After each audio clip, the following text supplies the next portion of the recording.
ಸರಿ, ನೋಡ್ತಾ ಇದ್ದೀರಾ, ಆ ಪೋಷಕರು ಬಂದ್ಬಿಟ್ಟು ಅಲ್ಲಿ ಕಿರಿಕನ್ನ ತೆಗೆದಿದ್ದಾರೆ ಪೊಲೀಸರ ಮುಂದೆ. ನಮ್ಮವರು ಹೋಗಿರ್ಲಿಲ್ಲ, ಮನೆಯಲ್ಲೇ ಇದ್ರು, ಅದು ಇದು ಅಂತ. ಪೊಲೀಸರು ಸುಮ್ನೆ ಅಂತೂ ಕರ್ಕೊಂಡ್ ಬಂದಿರೋದಿಲ್ಲ, ಆ CCTVಯನ್ನ ಆಧರಿಸಿನೇ ಕರ್ಕೊಂಡ್ ಬಂದಿದ್ದಾರೆ, ಪತ್ತೆ ಹಚ್ಚುವಂತ ಕೆಲಸವನ್ನು ಮಾಡ್ತಾ ಇದ್ದಾರೆ. ಡಿಜೆ ಹಳ್ಳಿ KG ಹಳ್ಳಿ ಗಲಭೆ ಪ್ರಕರಣಕ್ಕೆ ಸಂಬಂಧಪಟ್ಟಂತೆ ಬೆಂಗಳೂರಿನ ಬೇರೆ ಏರಿಯಾಗಳಲ್ಲೂ ಕೂಡ CCB ಅಧಿಕಾರಿಗಳು ದಾಳಿಯನ್ನ ಮಾಡಿದ್ದಾರೆ. ಒಟ್ಟು 57 ಆರೋಪಿಗಳನ್ನ ಪೊಲೀಸರು ಬಂಧಿಸಿರುವಂತದ್ದು, CCB ಪೊಲೀಸರು ಬಂಧಿಸಿದ್ದಾರೆ. ಟೋಟಲ್ ಆಗಿ ಇವತ್ತು ಅಂದ್ರೆ ನಿನ್ನೆ ರಾತ್ರಿ ಆಪರೇಷನ್ ಎಲ್ಲ ಸೇರಿ ಟೋಟಲ್ ಆಗಿ 57 ಜನರನ್ನ ನಿನ್ನೆ ಬಂಧಿಸಿರುವಂತದ್ದು. ನಿನ್ನೆ ರಾತ್ರಿ ಹೆಗ್ಗಡೆ ನಗರ ಸರಾಯಿಪಾಳ್ಯದಲ್ಲಿ ದಾಳಿಯನ್ನ ಮಾಡಿದ್ರು CCB ಅಧಿಕಾರಿಗಳು. ಟ್ಯಾನರಿ ರೋಡ್ ನಾಗವಾರದಲ್ಲೂ ಕೂಡ ಕಾರ್ಯಾಚರಣೆಯನ್ನ ಮಾಡಿದ್ದಾರೆ. ಗಲ್ಲಿಗಳಲ್ಲಿ ಶೋಧವನ್ನ ನಡೆಸಿ 57 ಮಂದಿಯನ್ನ ಬಂಧಿಸಲಾಗಿದೆ. ಸೊ ಹೀಗಾಗಿ ಈ ಒಂದು ಗಲಭೆ ಪ್ರಕರಣಕ್ಕೆ ಸಂಬಂಧಪಟ್ಟಂತೆ ಟೋಟಲ್ ಆಗಿ ಬಂಧಿತರಾಗಿರುವಂತಹ ಆರೋಪಿಗಳ ಸಂಖ್ಯೆ 350 ದಾಟ್ತಾ ಇದೆ.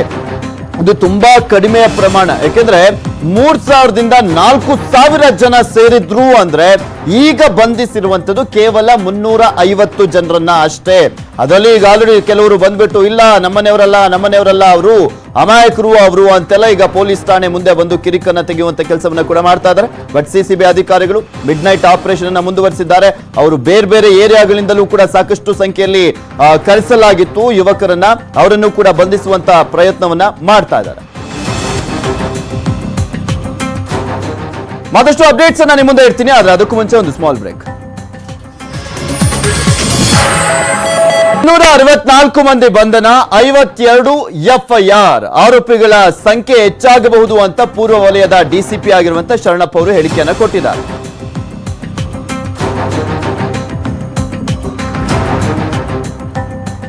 CCTV ಮತ್ತು ವಿಡಿಯೋ ಫುಟೇಜ್ ಆಧಾರದಲ್ಲಿ ಬಂಧಿಸಲಾಗ್ತಾ ಇದೆಯಂತೆ. ಪೊಲೀಸ್ ತಂಡಗಳಿಂದ ತನಿಖೆಯನ್ನ ಮುಂದುವರಿಸಲಾಗಿದೆ. ಅತಿ ಸೂಕ್ಷ್ಮ ಪ್ರದೇಶಗಳಲ್ಲಿ ಬಂದೋಬಸ್ತನ್ನ ಮಾಡಿದ್ದೇವೆ ಅಂತ DCP ಶರಣಪ್ಪ ಅವರು ತಿಳಿಸಿರುವಂತದ್ದು. ಆರೋಪಿ ನವೀನ್ ಮನೆಯೊಳಗೆ ಪರಿಶೀಲನೆಯನ್ನ ಮಾಡಲಾಗಿದೆ. ಆ ಪರಿಶೀಲನೆಯನ್ನ ನಡೆಸ್ತಾ ಇದ್ದಾರೆ ಪೊಲೀಸರು. ಕಾವಲ್ ಬೈರಸಂದ್ರದಲ್ಲಿರುವಂತಹ ಆರೋಪಿ ನವೀನ್ ನಿವಾಸ, ಅಲ್ಲೂ ಕೂಡ ಪರಿಶೀಲನೆಯನ್ನ ಮಾಡಿದ್ದಾರೆ.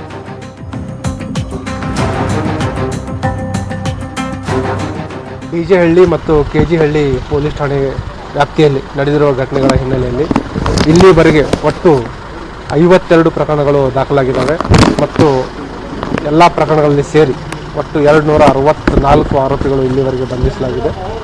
ಸುಮಾರು ಆರೋಪಿಗಳನ್ನು ನಾವು CCTV ವಿಡಿಯೋಸು ಮತ್ತು ನಮಗೇನು ಟೆಕ್ನಿಕಲ್ ಇನ್ವೆಸ್ಟಿಗೇಷನ್ ಮುಖಾಂತರ ಮಾಹಿತಿ ಬರ್ತಾ ಇದೆ, ನಮ್ಮ ತಂಡಗಳು ನಿರಂತರವಾಗಿ ಉಳಿದ ಆರೋಪಿಗಳನ್ನು ಪತ್ತೆ ಹಚ್ಚುವ ಕಾರ್ಯವನ್ನು ಮಾಡ್ತಾ ಇದ್ದಾರೆ. ಅದರ ಜೊತೆಗೆ ತನಿಖಾ ತಂಡಗಳು ಕೂಡ ನಿರಂತರವಾಗಿ ತನಿಖೆಯನ್ನು ವೈಜ್ಞಾನಿಕವಾಗಿ ಮಾಡ್ತಾ ಇದ್ದಾರೆ. ಅದರ ಜೊತೆಗೆ 144 2 ದಿವಸ ಎಕ್ಸ್ಟೆಂಡ್ ಆಗಿದೆ.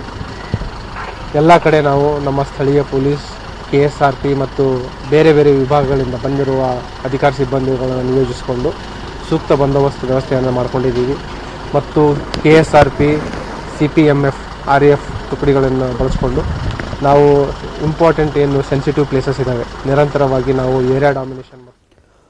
ಗಲಭೆ ಬಗ್ಗೆ ಗೃಹ ಸಚಿವ ಬೊಮ್ಮಾಯಿ ಅವರು ಮಾತನಾಡಿದ್ದಾರೆ. ಫೇಸ್ಬುಕ್, ಇನ್ಸ್ಟಾಗ್ರಾಂನಲ್ಲಿ ಪ್ರಚೋದನೆಯನ್ನ ನೀಡಲಾಗಿದೆ, ಪ್ರಚೋದಿಸುವಂತಹ ಸಂದೇಶಗಳು ಪೋಸ್ಟ್ ಆಗ್ತಾ ಇದ್ದಾವೆ ಅಂತ ಅವರು ಮಾತನಾಡಿದ್ದಾರೆ.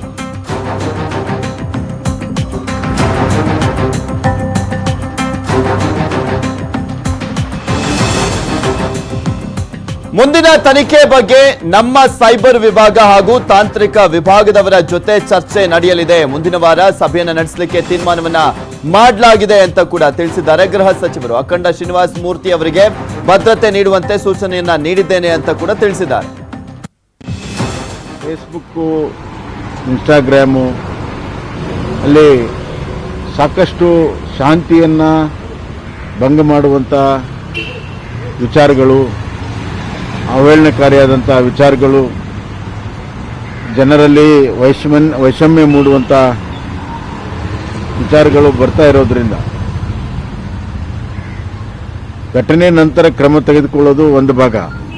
ಆದರೆ ಘಟನೆಯ ಪೂರ್ವದಲ್ಲಿಯೇ ಪೂರ್ವಭಾವಿ ಕ್ರಮ ತೆಗೆದುಕೊಳ್ಳೋದಕ್ಕೆ ಏನೆಲ್ಲ ಸಾಧ್ಯ ಅನ್ನುವಂಥದ್ರ ಬಗ್ಗೆ ಫೇಸ್ಬುಕ್ಕು ಮತ್ತು ವಾಟ್ಸಪ್ಪು ಇತರ ಕೆಲವು ಪ್ರಮುಖ ಅಧಿಕಾರಿಗಳ ಜೊತೆಗೆ